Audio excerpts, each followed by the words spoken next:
अरे जो वीर होते हैं वह धनुष बाण से बात करते हैं, जबान से नहीं। और ये कंधे पर जो धनुष रखा हुआ है ना, वह कोई शोभा की वस्तु नहीं होता, उससे तीर चलाए जाते हैं ऐसे।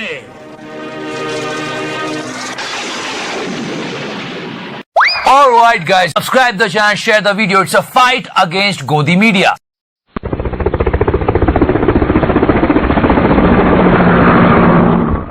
आज सुबह 6:30 बजे, जब आप में से ज्यादातर लोग शायद सो रहे होंगे, तब प्रधानमंत्री नरेंद्र मोदी ने भारत को एक बहुत बड़ा सरप्राइज दे दिया। वो अचानक सुबह दिल्ली के एम्स अस्पताल पहुंच गए और उन्होंने कोवैक्सीन का टीका लगवा लिया। एम्स में आज सुबह कोरोना की वैक्सीन तो प्रधानमंत्री नरेंद्र मोदी ने लगाई, लेकिन दर्द वैक्सीन विरोधियों को हो रहा है।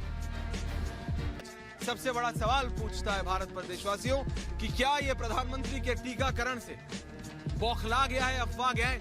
आज हुंकार इसी बात को लेकर है कि पीएम को टीका लगा, किस को चुभा। कल में इन्हीं टीका टिप्पणियों पर बहस करेंगे। आखिर टीका पीएम को तो दर्द विपक्ष को क्यों? टीका तो लगवाया है प्रधानमंत्री मोदी ने, लेकिन साइड इफेक्ट्स दिखाई दे रहे हैं विपक्षी नेताओं में। बुखार आया है विपक्षी नेताओं को। क्या पीएम के टीकाकरण में चुनाव की डोज है? प्रधानमंत्री जब वैक्सीन ले रहे थे तो उन्होंने अपने गले में असम का गमछा पहना हुआ था और जिन 2 नर्सों ने उन्हें टीका लगाया, उनमें से एक पुदुचेरी की थी और दूसरी केरल की थी। विपक्षी नेताओं ने वैक्सीन को छोड़कर अब इसे ही मुद्दा बना लिया और आरोप लगाया कि ये सब कुछ चुनाव प्रचार के लिए मोदी का पब्लिसिटी स्टंट है। आज जब वैक्सीनेशन की ये छवि मेरे पास आए तो मैंने देखा कि उन्होंने एक गमछा पहने हैं और केरल और तमिलनाडु की नाच को भी उन मदद ले रहे हैं। तो मैंने संयोग से, ऐसा नहीं, मैंने सोचा कि ये संयोग से देखो 3 स्टेट में चुनाव हो रहे हैं और 3 स्टेट के साथ मोदी जी का आज की जो उनका वैक्सीनेशन, इसके साथ संयोग से कोई जुड़ा हुआ लगता है। मैं ये नहीं कहती है प्रयोग से ये सब कर रहे हैं, संयोग से ऐसा लगता है कि 3 राज्यों में चुनाव है और ये चुनाव में लगता है कि वैक्सीनेशन में भी चुनाव हावी है। ये मुझे ऐसा लगा तो इसलिए मैंने कहा, ऐसा नहीं तो मैंने ये भी सोचा कि अगर एक हाथ में ऋषि अरविंद जी की तस्वीर हो जाते और एक हाथ में गीतांजलि हो जाते तो 5 राज्यों में जो चुनाव है, ये 5 राज्य उसमें शामिल हो जाते।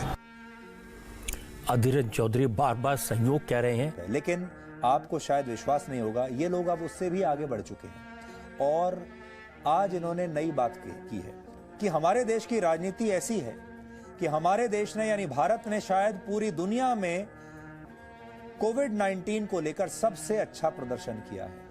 हमारे यहां सबसे कम मौत हुई है। The total cases till date in India is now 1,11,73,761. 16,838 cases of COVID-19 have been logged in the last 24 hours alone, while 113 deaths all over India in the last 24 hours. हमारे यहाँ सरकार का प्रदर्शन सबसे अच्छा रहा है। जितना नुकसान लोगों ने कहा था इतना हो जाएगा, वैसा कुछ नहीं हुआ। जैसे ही ये जीडीपी वाली खबर पब्लिक हुई दोस्तों, सरकारी ट्रोल्स को भेज दिया गया आपका ध्यान भटकाने के लिए, आपको बेवकूफ बनाने के लिए। ऐसे ग्राफिक्स वायरल हुए सोशल मीडिया पर जिन्होंने दिखाया कि यूएसए में तो -31.7% ग्रोथ रेट है, कनाडा में -38.7%, जापान में -27.8%। तो ऑब्वियसली बात है इंडिया की हालत तो बेटर है इन कंट्रीज से, तो इंडिया ने अच्छा परफॉर्म किया होगा। मोदी जी है तो मुमकिन है ना? लेकिन ये फर्जी खबर थी दोस्तों। ये जानबूझकर ये सरकारी ट्रोल्स आपको फर्जी डेटा दिखा रहे थे, गलत नंबर्स को कंपेयर कर रहे थे इंडिया की पोजीशन बेटर दिखाने के लिए। एक्चुअली डेटा सही था, बस कंपैरिजन गलत कर रखा था। Quarter on quarter GDP figures को एनुअलाइज्ड जीडीपी फिगर से कंपेयर कर रखा था। अगर आप इन्हें सेम स्केल में लाओगे, जैसा कि इंटरनेशनल मॉनेटरी फंड की चीफ इकोनॉमिस्ट ने किया, तो आप देखोगे इस स्केल में यूएसए का फिगर आएगा quarter on quarter non annualised basis पे -9.1% जीडीपी ग्रोथ रेट, यूरोप का आएगा -11.7%, ग्रेट ब्रिटेन का आएगा -20.4% और इंडिया का आएगा -25.6%। तो इसमें कोई दो राय नहीं है कि जितनी भी मेजर कंट्रीज हैं, चाहे वो डेवलप्ड कंट्रीज हो या बाकी डेवलपिंग कंट्रीज हो, उनमें जो मेजर कंट्रीज हैं, इंडिया वर्स्ट परफॉर्मिंग कंट्री रहा है। और इसके पीछे रीजन बड़ा सिंपल है। रीजन सिर्फ एक्ट ऑफ गॉड नहीं है, सिर्फ एक्ट ऑफ कोविड-19 नहीं है बल्कि एक्ट ऑफ फ्रॉड भी है। तो क्या कहते हैं ये लोग? ये कहते हैं ये तो एक्ट ऑफ गॉड है। दीदी, ये एक्ट ऑफ गॉड नहीं, ये तो एक्ट ऑफ फ्रॉड है, फ्रॉड। मेरा मतलब यह है कि आज के दिन इकोनॉमिक जो हालत हुई है देश की, उसके पीछे रीजंस हैं इस सरकार के द्वारा लिए गए पुराने डिसीजन, जैसे कि डिमोनेटाइजेशन, जीएसटी का लागू करना और खराब इकोनॉमिक पॉलिसीज, बैंक फ्रॉड्स जो हुए हैं। लेकिन उसके बावजूद भी हमारे अपने ही देश की जो राजनीति है वो लगातार कोविड के नाम पर भी हमने एकता नहीं दिखाई। जनवरी 2021 को देश के स्वास्थ्य मंत्री माननीय डॉक्टर हर्षवर्धन ने हर नागरिक को निःशुल्क टीके का वादा किया और बाद में 24 घंटे में मुकर भी गए। अब मोदी सरकार ये बात बताने से इनकार कर रही है कि देश के कितने करोड़ नागरिकों को मुफ्त कोरोना का टीका मिलेगा, कब मिलेगा, कैसे मिलेगा और कहां मिलेगा और किसको मुफ्त टीका नहीं मिलेगा। हम मोदी सरकार से पूछना चाहते हैं, क्या ये बात सच है कि एस्ट्राजेनेका का जो कोविशील्ड वैक्सीन है, जर्मन सरकार ये कह रही है कि 18 और 64 इयर्स के लिए अच्छा है, उसके ऊपर के लोगों के लिए इफेक्टिव नहीं है। और आज इत्तेफाक भी है कि वजीर आजम ने कोवैक्सीन लिया है। मैं इस बात को मानता हूं कि सबको, देश में सबको लेना पड़ेगा, ये वैक्सीन लेना पड़ेगा, मगर सरकार से हम ये इस बात का मुतालबा करते हैं कि ज़रा इसका ये जो कन्फ्यूजन है, इस पर थोड़ा उसको, इस कन्फ्यूजन को दूर कर दें। अब वैक्सीन तो लेना है और मैं उम्मीद करता हूं कि हर गरीब आवाम तक ये वैक्सीन सरकार उनको पहुंचाएगी। ये वही विपक्ष है जिसने भारत के वैक्सीन कार्यक्रम पर भी सवाल उठाए थे। क्या बोला तूने? वैक्सीन पर भी सवाल उठाए थे और साले का खोपड़ी तोड़ साले का। थर्ड ट्रायल का सर प्लीज, अगर आप ट्रायल का रिजल्ट आने के बाद वैक्सीन लगाना ही हितकर होगा। ठीक है, तो आप बीजेपी की वैक्सीन लगवाएंगे। थर्ड फेज के ट्रायल के बाद एसपी के वरिष्ठ नेता शंखलाल जी बीजेपी की वैक्सीन लगवाएंगे। तहसीमपुरा वाला, आप बीजेपी की वैक्सीन लगवाएंगे? प्लीज मुझे टोकिए मत, मैं 2-3 पॉइंट करूंगा। ठीक है। ऑक्सफोर्ड की जो वैक्सीन है, यानी जो सीरम बना रही है, उसमें लेने में कोई हर्ज नहीं है।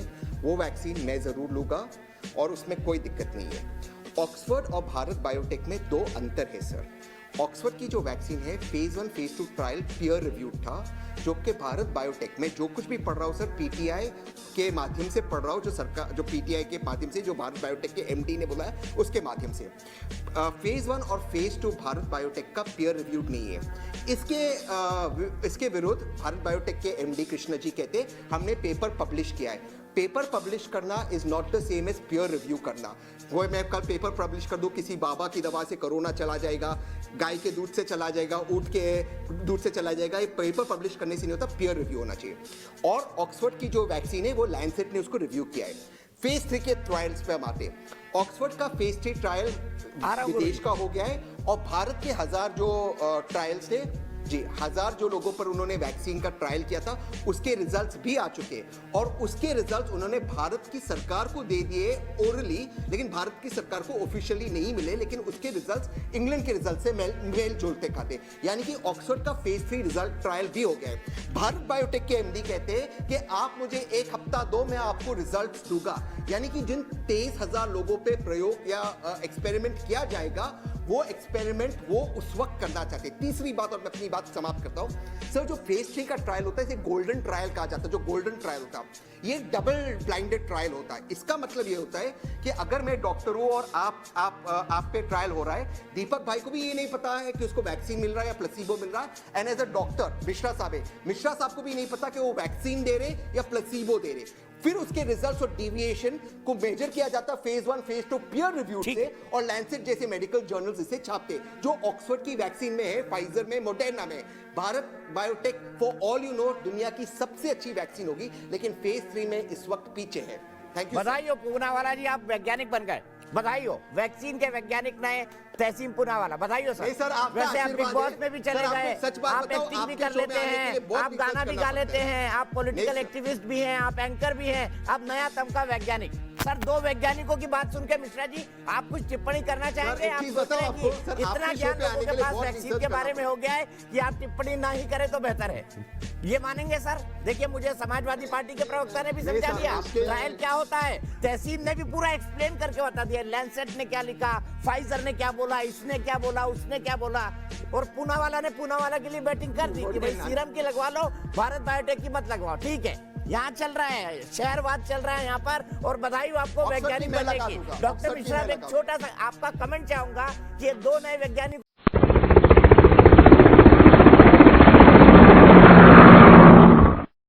इनकी कोई नीति नहीं है, इनका कोई नेता नहीं है, इनका कोई कल्पना नहीं है, तो इनकी अवैज्ञानिक बातों को, ठीक है, सीधे चलता हूँ वैज्ञानिक तहसीन पूनावाला के पास। वैज्ञानिक तहसीन पूनावाला जी, मैं आपसे जानना चाहूंगा, ये सोच का अंतर है, समझ का अंतर है, या चूंकि मोदी जी के नेतृत्व में ये काम हुआ है तो इसको भी बीजेपी की वैक्सीन बना दो, इसको अभी तमका उनके सर पर डाल दो वैज्ञानिकों को छोड़ के? क्या ये अवैज्ञानिक सोच नहीं है एक वैज्ञानिक तहसीन पूनावाला की?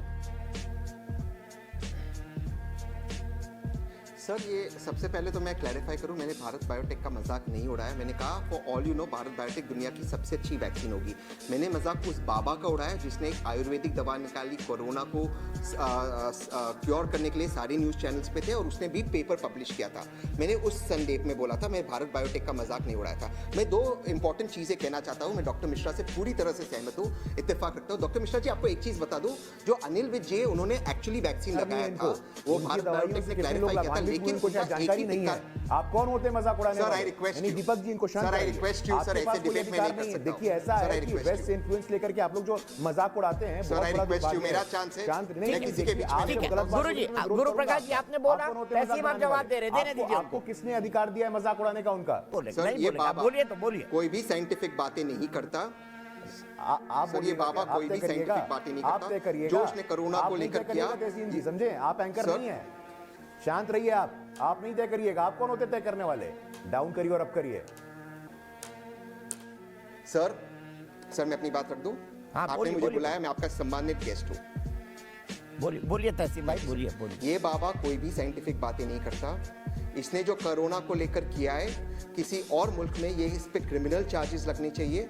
और अगर कोई बाबा टीवी पर सर आज डिस्कशन का मुद्दा वो नहीं है तहसीन, हम छोड़ दें। एक ऐसे व्यक्ति के बारे में न टिप्पणी करें जो इस वक्त अपने क्लेरिफिकेशन देने के लिए नहीं है। हमला किया जी ठीक है सर, लेकिन उसने वो गलत था और वो साबित हो गया। आयुर्वेदा से कोविड क्योर नहीं हो सकता, नहीं होम्योपैथी। यही अहंकार इनको डुबाएगा। देखिए प्रवक्ता वो होता है जो अपने नेता की बात को आगे बढ़ाए, ना कि प्रवक्ता वो होता है जो कहे यार मेरा नेता तो मूर्ख है, 50 साल का अपरिपक्व बालक है, मैं तो उससे सहमत नहीं हूँ। अरे अधीर रंजन चौधरी ने क्या बाइट दिया है वो देख के आइए, उसको डिफेंड करिए, उसको अच्छा सुनिए ऐसा है पप्पू की प्रवक्ता, बिस्किट खिलाऊं क्या? पेडिग्री का बिस्किट खिलाऊं? अभी निकाल के खिला दूंगा, एक बिस्किट चुप हो जाएंगे, ऐसे फेंकूंगा, देखिए ऐसे फेंकूंगा और आप कूद के जाएंगे और बिस्किट खा लेंगे। आपके बीच में कोई नहीं बोला था ना। अगर नहीं मैं 2 बिस्किट खिला सकता हूँ एक साथ, 2 बिस्किट एक साथ खिलाऊंगा। मैं जानता हूँ कूद के आप बिस्किट पकड़ लेंगे। अरे पेडिग्री के बिस्किट खाने वाली, चुप करिए, पत्रकार थी आप, पत्रकार रह के आप कांग्रेस पार्टी की राजनीति साध रही थी। ये प्रवक्ता है आप, ओछी घटिया, क्या घटिया प्रवक्ता भैया। आप पत्रकार भी सच्ची नहीं, ना नेता सच्ची, ना प्रवक्ता सच्ची। क्या हालत हो गई आपकी? खुद लेती क्यों नहीं है? पिद्दी के बिस्कुट ही खा लीजिए, पिद्दी के बिस्किट खाएंगी, मैं भिजवा दूंगा। बीच में आइंदा कभी ना बोलिएगा, खोपली बीच में मत बोलिए। दोनों की आवाज डाउन कर रहा हूँ, आप लोग बुरा माने भला, मैं आप दोनों की आवाज डाउन कर रहा हूँ। आप लोगों के पप्पू फेंकू करने से इस देश की जनता को वैक्सीन नहीं लगने वाली है, इस बात को याद रखिएगा। और ये करके आप लोग अपनी और अपनी पार्टी दोनों की इज्जत गंवाएंगे, ये भी नोट कर लीजिएगा आज प्लीज। आप दोनों को रिक्वेस्ट है, बाकी आप लोगों का चॉइस ऑफ वर्ड्स है, आप दोनों पढ़े लिखे, दोनों समझदार है, जिस भाषा में गाली देना चाहे दीजिए, लेकिन देश की जनता उस हिसाब से तय करेगी कि आप लोगों को कितना सम्मान देना। अगर हम करें तो करें क्या, बोले तो बोले क्या। वाह मोदी जी, वाह वाह वाह। Big thank you for being here. बहुत बहुत धन्यवाद।